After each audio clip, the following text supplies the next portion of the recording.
Fenomena caleg stres sudah lazim terjadi pasca gelaran pemilihan umum di Indonesia. Tidak bisa dipungkiri jabatan anggota legislatif merupakan salah satu jabatan yang cukup menggiurkan bagi sebagian masyarakat Indonesia, dengan gaji yang besar, dan kebanggaan sebagai warga terhormat karena menduduki lembaga tertinggi di negara ini, tak ayal membuat orang-orang berlomba-lomba untuk mendapatkannya.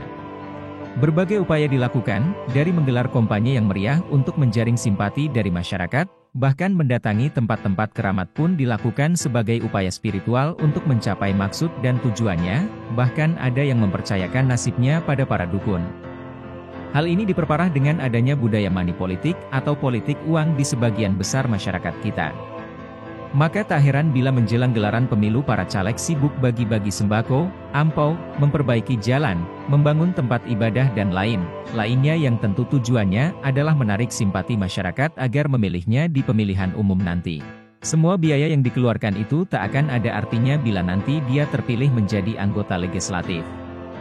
Dengan iming-iming gaji yang fantastis, maka tak heran para caleg ini sampai berani jor-joran mengerahkan seluruh kemampuannya untuk mencapainya. Ada yang sampai menjual asetnya baik rumah maupun mobil-mobil mewahnya, bahkan ada yang berani berhutang miliaran rupiah untuk tujuan tersebut. Namun bagaimana bila kenyataan berbicara lain, suara yang diperoleh tidak sebanding dengan semua usaha yang sudah dilakukannya? Streslah jadinya, sudah menanggung malu karena gagal melangkah ke gedung DPR, dia pun harus kehilangan harta-harta berharganya, ditambah beban hutang yang membayangi kehidupannya.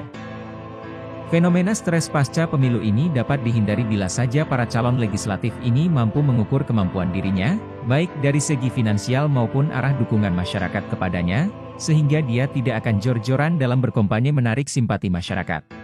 Budaya politik uang harus dihilangkan dari segala lapisan masyarakat kita, dari tingkat partai politik yang tidak menarik biaya kampanye berlebihan kepada para calegnya, sampai praktik bagi-bagi uang dan sejenisnya menjelang pencoblosan dilaksanakan harus benar-benar dihilangkan.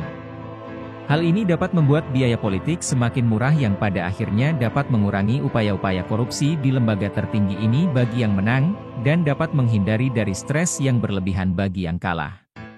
Benteng terakhir dan paling mujarab dari stres ini adalah iman dan takwa. Dengan bekal iman dan takwa, caleg yang gagal dapat menyikapinya dengan cara introspeksi diri dan bertawakal menerima kenyataan atas kegagalannya tersebut, dan akan menjadi spirit yang luar biasa baginya nanti bila akan maju menjadi caleg di masa-masa yang akan datang.